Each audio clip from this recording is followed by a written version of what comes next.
Yesterday, I came in here less than 100%.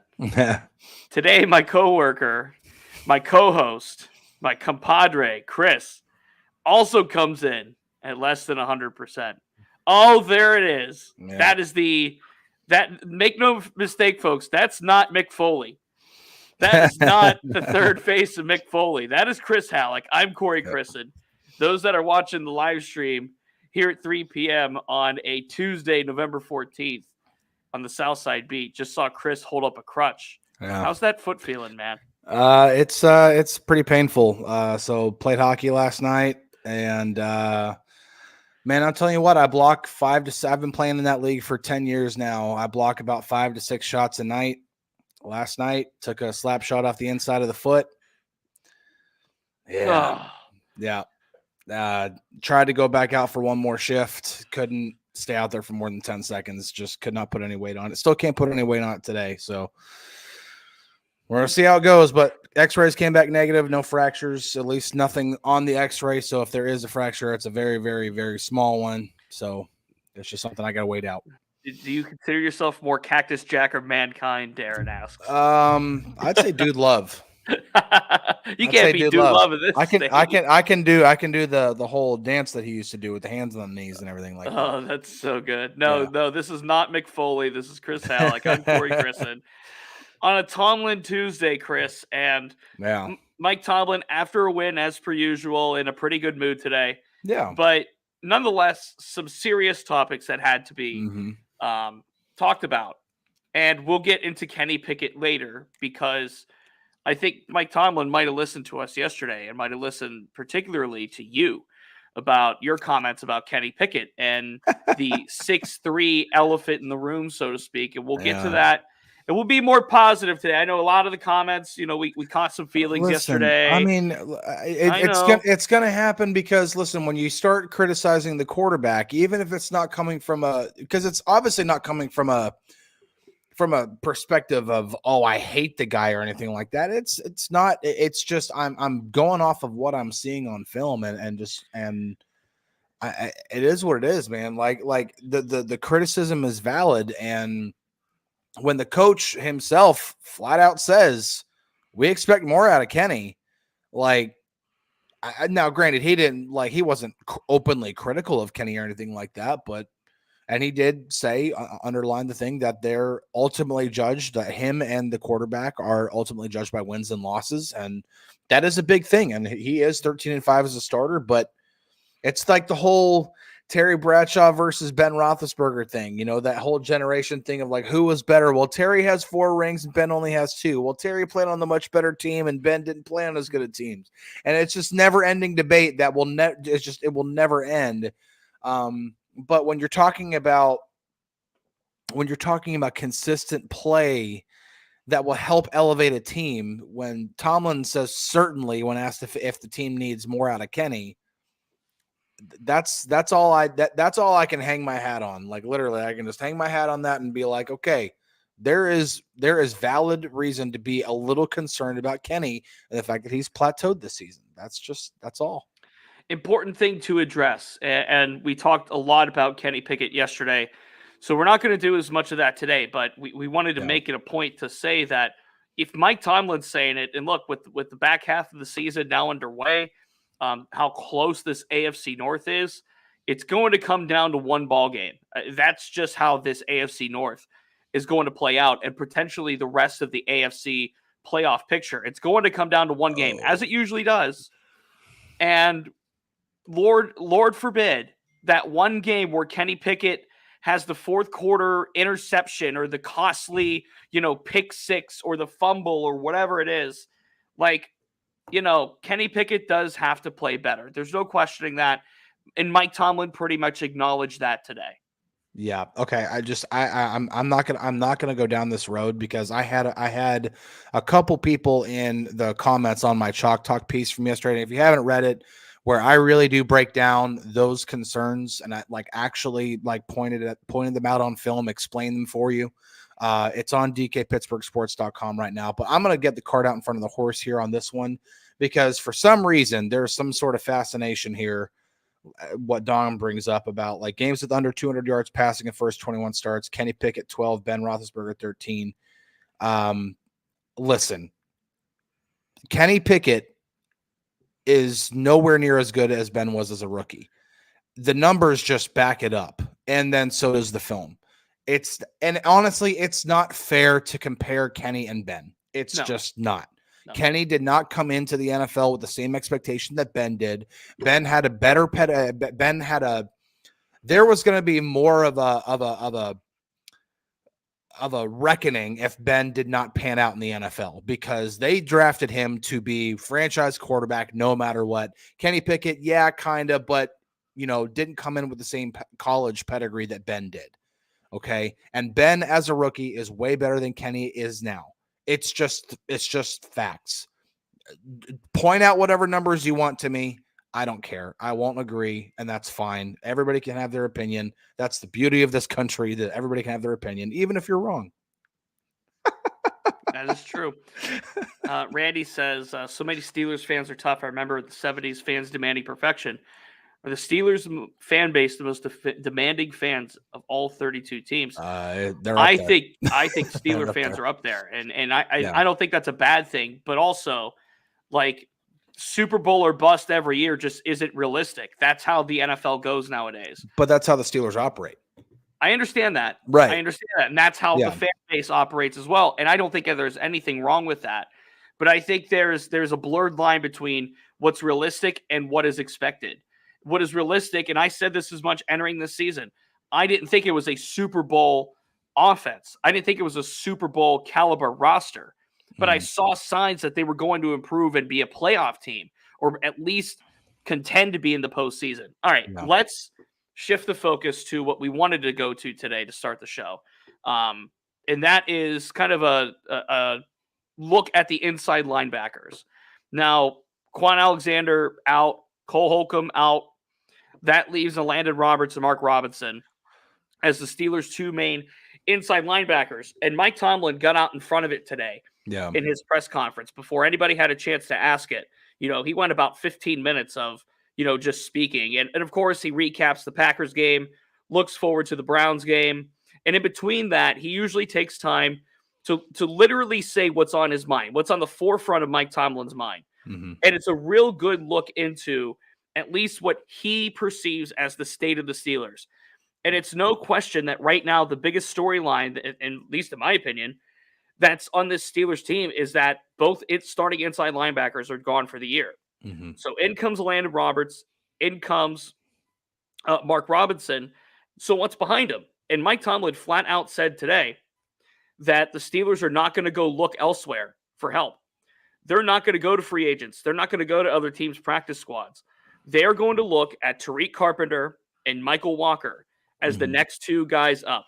And he went into detail about both of Walker and Carpenter, and you can read more about that on DKPittsburghSports.com right now in our feed. But basically, Carpenter, they really liked as a special teams option, and Walker has starting experience. He had 100 tackles with the Falcons last year. So as of right now, it's more about catching Walker up to speed and then having Carpenter ready to go, having a hat on some Sundays as a special teams guy. But this is the course of action the Steelers are going to take. And a lot of it now is going to be focused on a Landon Roberts and more of a every down, 3-down linebacker rather than that run-stopping specialist that we talked about yesterday. Yeah. Listen, it's a just really quick reply here to Brian. It says Kenny's best avenue to get better instantly is for Matt Canada to call plays that just need a half field read. NFL defenses will absolutely cut that off. Like that's not sustainable. And it's actually been proven in the game against the Browns. And when Matt Canada actually called a concept again later on in the game, and pretty much instructed Kenny to go to the other side of the field, had George Pickens wide open. He just missed the throw. But yeah, back to the inside linebackers. Listen, it doesn't surprise me at all that the Steelers aren't going to look outside at all for any kind of help, because we kind of brought this up yesterday. Number one, if there's a guy that's worth bringing in as a free agent, he's not a free agent right now. Correct. And if you're going to go to a practice squad player, you might as well go to your own practice squad and, get a guy who's at least playing, who's in the room, who knows the system, who's been practicing within the system. That's just the better way to go. And they do have a couple guys that are interesting. And Matt Williamson, if you haven't read his latest War Room piece, he kind of looks at some different options of how the Steelers can try to do this, how to replace the losses of Holcomb and Kwon Alexander. And, he brought up Walker specifically. And when you look at the tape, from what he did with the Falcons, it's like, you know what, the dude's got some abilities, obviously it's not perfect. Otherwise he wouldn't be a practice squad guy at this point, Right. 100 tackles last year would not have been dumbed down to the practice squad. Yeah. So it's there's a reason why he is practice squad and not, a regular, 53-man roster guy. And so, but when you're put, back up against the wall and you don't have the luxury of having 3 guys play 2 positions, now you're looking for one of your main guys and another guy who's the best way to describe is in development, and that's Mark Robinson. You're going to have other guys step up, and that's what the Steelers, we'll talk about the way the Steelers operate. The Steelers consistently operate with this next man up mentality. And it doesn't surprise me at all that they are keeping things internal when it comes to that kind of stuff. It kind of actually plays right into the way Mike Tomlin operates and coaches his team. Damond says, I hate that I missed yesterday. Well, here's the thing about that, Damond, and to those who also missed yesterday's show, we are available on playback 24/7, 365. Oh, yeah. On DK Pittsburgh Sports on YouTube, also on Apple Podcasts, on Google Play, and on Spotify. So if you missed it, or if you were late to today's show for, whatever reason it might be, you can rewind. You could go back and restart from the beginning. You could do that with any episode, and that's where you find us. Here on YouTube, of course, live every day at 3 p.m., or you could go for podcast on those platforms. All right, a couple ones here. Ben says, looking at Walker film, concerned about his tackling, don't know if he's ready for AFC North ball. No. As Chris and I kind of just mentioned there, like the thing about Michael Walker is if he had it all together, so to speak, and he was more of a complete linebacker, he wouldn't have gone from being a 4th-round pick in 2020 to having 100 tackles for the Falcons last year down to a practice squad. Like, there's going to be deficiencies in his game. That's why he is where he is. That's why he didn't, get another contract with another team and is racking up 100 tackles is amazing. It's great to see. It's a positive sign. It means he was trusted enough to be a force in the run game at some level, in some capacity. But there's just stuff that are not there. And I mentioned this yesterday. The concern to me with this linebacking core now is pass coverage. Landon Roberts, great in run stopping, not great in pass coverage. Mark Robinson, good in run stopping, not good in pass coverage. No. And we don't know about Tariq Carpenter and Michael Walker just yet. So those are the things that I'm concerned about. Now, Logan brings up Minkah Fitzpatrick, and I'm glad he did. Mike Tomlin said today that there is a wait-and-see approach on Minkah Fitzpatrick this week, and that he's battling back to play. Of course, Minkah missed Sunday's game, was made inactive for it. And this also leads into what he said about what Logan says here about Mike Tomlin saying undecided if Landon Roberts was going to get the green dot. And he was asked directly, is Landon Roberts going to get the green dot? And that was the answer. It was a 1-word answer. He said undecided. Now, Matt brings up here in the YouTube comments, what's the word on Minkah? Now, the link here that I think I can make is, if Minkah's going to play, I have a feeling he has a shot to wear the green dot. Now, I'm not certain that is the direction they're going to take. But Mike Tomlin's non-committal to Landon Roberts outwardly wearing the green dot, combined with saying that they're going to wait and see on Minkah and that he's still battling back from injury, kind of leads me to speculate that Minkah could be in the running to wear the green dot once he's healthy. And I think that's a fine choice to do it, given his play on all 3 levels of the ball, given how much of a communicator he already is in that secondary. So we got to find out, I guess, on Sunday who the green dot truly is. But if Minkah Fitzpatrick plays, I think there's at least an outside shot. Bob asked, "Is there a pancake on my hat?" No, Bob. This is Otto the Orange. There he is. Syracuse 23 or Syracuse, not 23-19. That was a Steelers score, but Syracuse beating Pitt in Yankee Stadium on Saturday. Gotta rock the orange. I have the orange T-shirt on too, but you can't really see it. But had to rock the lid at least once this week to show some support. What do you think about the idea of the green dot, Chris? I found it interesting. Mike Tomlin was non-committal about Landon Roberts potentially wearing it. But again, I would speculate that if Minka's healthy and if Minka's playing on Sunday, then he at least has a shot to wear it. And yes, TJ doesn't want it. TJ doesn't want it. And I do think that really is a job that should go to one of the off-ball linebackers. Number one, they are most of the time, they obviously, like on the vast majority of plays on defense, they're responsible for both, are directly responsible for both run and pass. Now, obviously, all 11 defenders, when it's a running play, have to play run defense.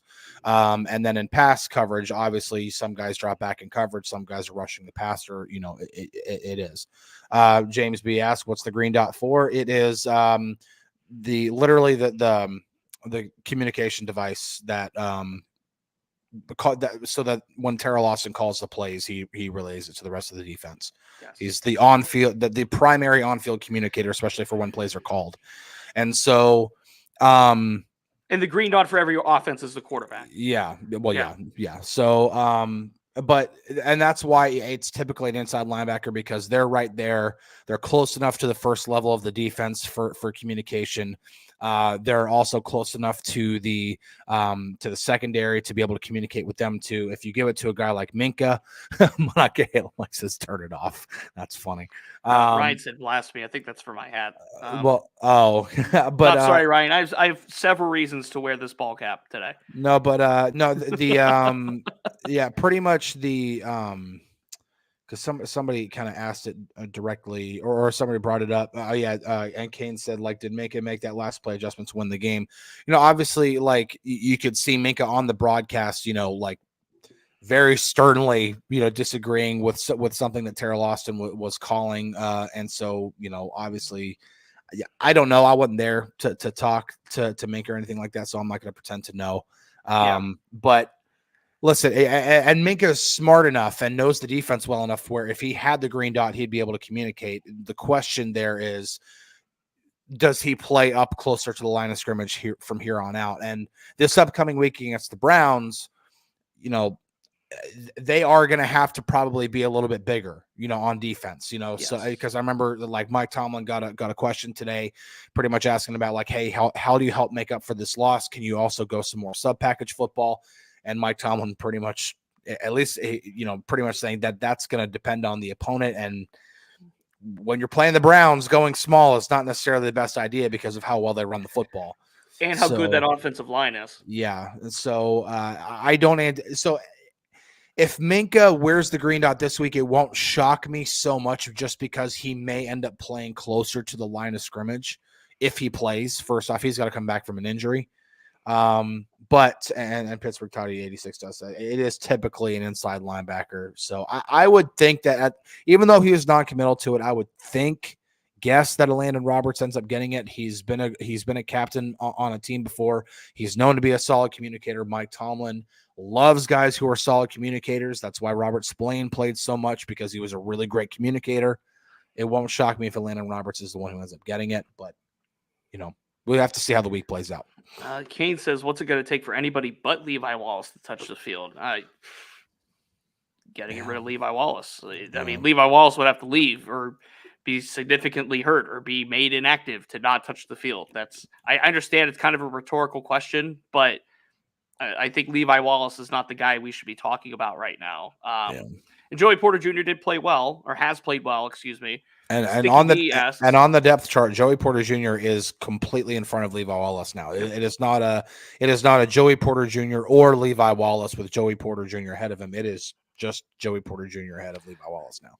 Sticky B asks, does Joey Porter Jr. get Amari Cooper this weekend? That's shadowing, of course, a la what he did with DeAndre Hopkins. Now, that wasn't necessary for this Packers game, as none of those Packers receivers warranted being shadowed pretty consistently by Joey Porter Jr. However, you can make a case that Amari Cooper could get shadowed. Now, Terrell Austin, after the Titans game, before the Packers game on Thursday, talked about Joey's ability to shadow and could he become a guy that does that on a consistent basis? And, he says, we hope so. We think he can be, got to work for it. And this was an instance, the Titans game, at least was shadowing DeAndre Hopkins.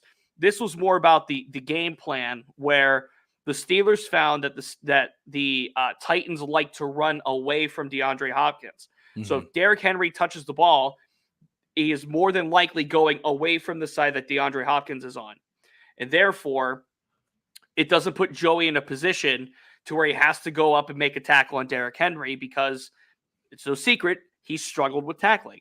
So part of that idea and the rationale of Joey Porter Jr. shadowing DeAndre Hopkins a couple of weeks ago was rooted in that. However, he also neutralized DeAndre Hopkins to one catch and 1.5 yards of separation per target.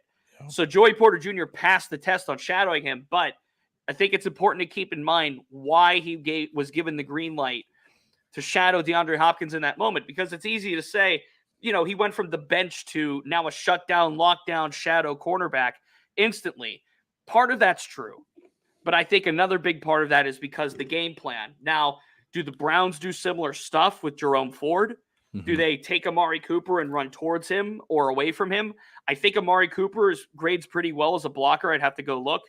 But the way the Browns run the football, you would think that just about everybody on the field can block in some capacity. So I'd be interested to see how Joey Porter Jr. is used this weekend. And Rico comes in with a $10 contribution. Rico says Kenny has 18 games as a starter with a crap offensive coordinator and a wildly inconsistent O-line. He's shown enough for us to feel that he can get better. Why can't we give him a little more time? I'm with you on that as well, Rico. Listen. I want to make it clear here.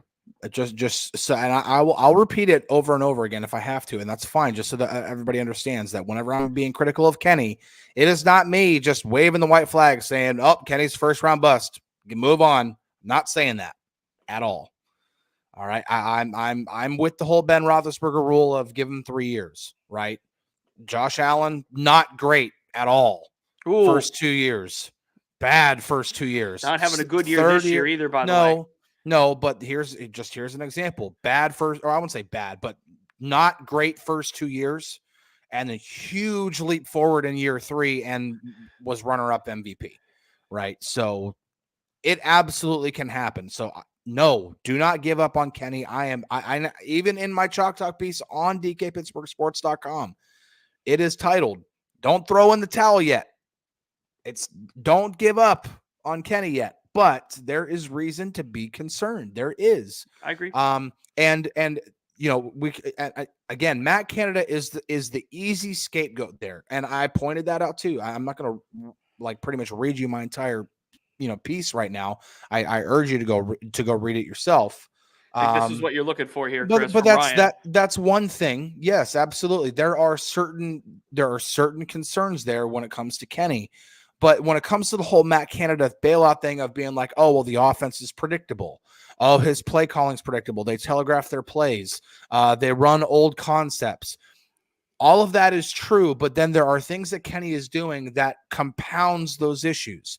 When Kenny locks onto receivers or running backs coming out of, going into the flat and refuses to look anywhere else like he did on the one to Jaylen Warren, because if he would have looked anywhere else, he would have seen Deontay Johnson streaking down the sideline wide open, which would have been an easy touchdown. We're talking 3-4 yards of separation on a go route, which is wide freaking open in the NFL. It's little things like that when you are so stuck on your first read way too often, when you're slow at getting through your progressions, and when you refuse to attack the middle of the field, that makes you very predictable as well. It's not just Matt Canada's play calling. It's also what Kenny's tendencies are. That is playing a role into why the Steelers offense is becoming predictable. So it's not just a Matt Canada issue, and it's not just a Kenny Pickett issue. It is shared blame. There is shared blame there. It's not one guy or the other. I love this point from D-Pets. Every NFL team has major concerns minus a handful. Football's a team sport, hence 6-3. I think And that's what listen, Mike Tomlin pretty much said today too. yes, it's true because listen, at the end of the day, regardless of and again, bringing up concerns about Kenny Pickett doesn't mean, oh my God, they need a new quarterback. It just means, okay, this team is 6-3. As Jim says right here. Right. Yeah, he says doesn't mean you're giving up on Kenny just because you're pointing out his flaws right now. Exactly. That and it just, but that's what we go to nowadays. When you say one critical thing, it's got to go to the extreme, and it doesn't have to be that way. Correct. But at the end of the day, this team is 6-3, and Kenny is a reason why they are 6-3. Regardless of his flaws, he turns it up in the fourth quarter. A passer rating of 101.5 in the fourth quarter. That's dang good. He's a good quarterback in the fourth quarter for whatever explainable reason. He turns into a different guy in the fourth quarter. Yeah. Wasn't as great this past game, but overall body of work, he's been really good in the fourth quarter. The defense plays a role in that too. Back-to-back games now with game-sealing interceptions on the final drive. In the past 5 games, the Steelers have outscored their opponents 38-3 in the fourth quarter. That's offense and defense. It is a team sport, and Kenny is a reason why they are 6-3. And yes, when you look across, Buffalo looks like to be a mess right now. And they just fired their offensive coordinator. I mean, imagine that. But well, yeah, and of course that has Steelers fans. Why can't we fire Matt Canada? Yeah, why couldn't we do that? Yeah, but yeah, it's just I don't know. I mean, when you have issues like you got the bailout. You got the bailout. Denver brought their kicker on in a rush situation. He kicked it and missed the field goal, and you bailed him out because you left a 12th man on the field. Oh, man. How brutal. My God. Imagine if the Steelers lost a game that way. All hell would break loose. Exactly. All hell would break loose. So, yes, and that's when you start looking at, okay, maybe Mike Tomlin's doing a much better job than people want to give him credit for. Because regardless of the issues again, he's not perfect. No coach is. But when you look at the overall kind of the way the game's been managed, the games have been coached, it's kind of hard. And the 3 losses that 3 games they've lost to: San Francisco, Houston, Jacksonville. Neither of those 3 losses are against bad teams. No. So, no. Yeah. And 2 of them, keep in mind, were blowouts. The one to the 49ers, at the time, the 49ers were ripping hot. Weren't they the final unbeaten in the NFL too? I think so. They were ripping hot. Houston and that Jaguars game was a winnable game too. And if Kenny doesn't get hurt in that game, I feel a lot better about the Steelers' chances down the stretch. Oh, for sure. And again, the jury's still out on Kenny. That's, we're not saying Kenny is, inadequate and can't play quarterback at the NFL level. He's not Jordan Love. Okay. You watch Jordan Love make a couple of plays, but he has Matt LaFleur as his head coach. There's no excuse for Jordan Love. He's just not good at football. Yeah. Kenny Pickett's not in that same situation. Kenny Pickett has stuff he can thrive on. He has stuff that he's good at. But as we've said since the start of maybe 2022, he doesn't have the requisite offensive coordinator to put him in the best position. And it's become very clear that was the case. Now, Sticky B asks, if the Southside Beat was able to choose next season's offensive coordinator, who's it going to be? And I am not answering that question yet either. I'm not falling for that because, number one, I haven't taken any kind of time to look into possibly who could take that job. Number two, whenever you are in a position where you put your word in writing and it can be easily traced, and this is the same thing as putting your word in writing. If I give you names right now and then it comes back to bite me and I look like an idiot, yeah, I'm not doing that right now. Sorry. Any doubts about the Browns this weekend? James B says he has serious doubts, serious concerns about winning it. I would be concerned. The Browns are a good football team. No spring chicken. They are a legit team. They're a good football team in the AFC. And of course, the big deal there is the defense and how well they play. Now, no Nick Chubb is going to be a little bit different, of course, with Jerome Ford. But Jerome Ford ran all over the Steelers in week 2. And this is when the Steelers still had Cole Holcomb and Kwon Alexander and a healthy Minka and a healthy Montravis Adams. So this is not going to be a Packers situation, so to speak, where I'm going to feel confident about the Steelers definitely winning. This is not a Cardinals situation or a Patriots situation where I'll sit here and say, yeah, the Steelers are going to win that football game. I can't say for certain the Steelers are going to win this game. In fact, I'm not. I would have to look at the odds, but I'm going to say the odds. What's the spread? I mean, what's the plus minus? What's the FPI if you're into that kind of thing? What's the probability of the Steelers actually win this game? I would say it's more close to a 50-50 split than just about anything. What do you have, Chris? Let's see what ESPN says real quick. Hold on. For the FPI or for the line? Well, the line and then their odds, I guess. So it's Cleveland by 3.5 right now. That doesn't surprise me at all. And the matchup predictor, according to ESPN, has the Browns as like 59.9%. Okay. Compared to the Steelers at 39.8%. I could see that. I mean, look, maybe it's easy to say, look, the Browns just beat the Ravens. They put 33 up on them. And you could look at the Browns and say, hey, this is something. This is a team. Maybe a little recency bias creeps in. But I don't think that's far-fetched, even if the Browns didn't just do what they did to the Ravens. Excuse me. Yeah. Damon says Kenny can't complete a flare past the 30 without it damn near being a turnover. Cut his feet off so he can't stay in the pocket. Man, Damon, that's a little brutal. Jeez. But thank you for the $4.99 contribution, Damon. But yeah, and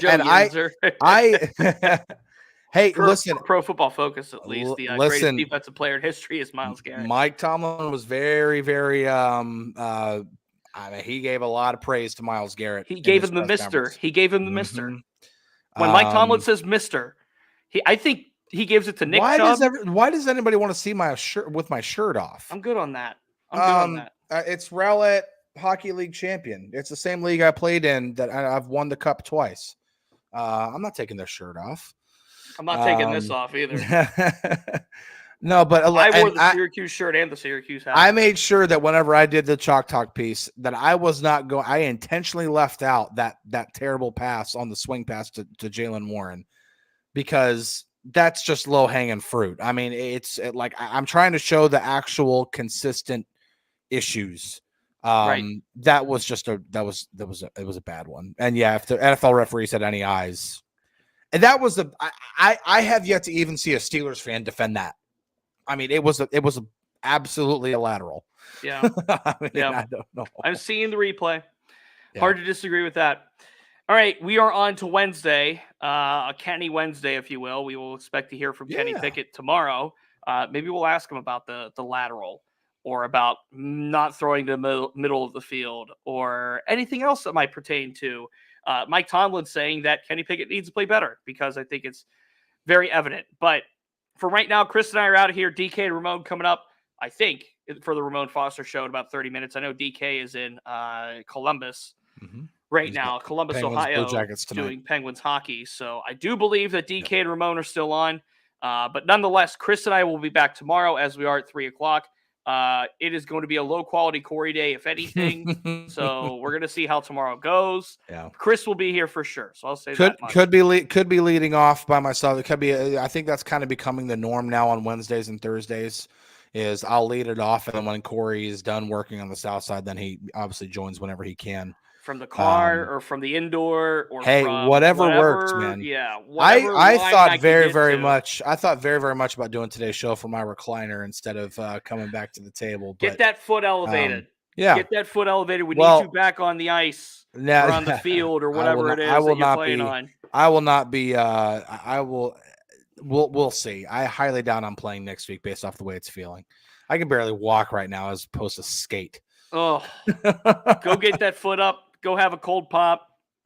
Go watch a little.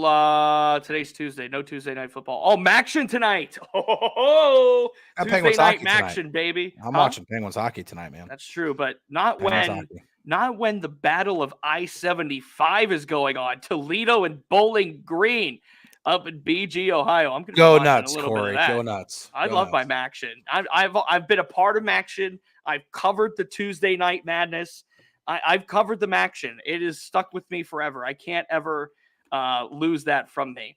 But for now, as we said, DK and Ramon coming up in about 25 minutes from now. But for now, he's Chris and I'm Corey.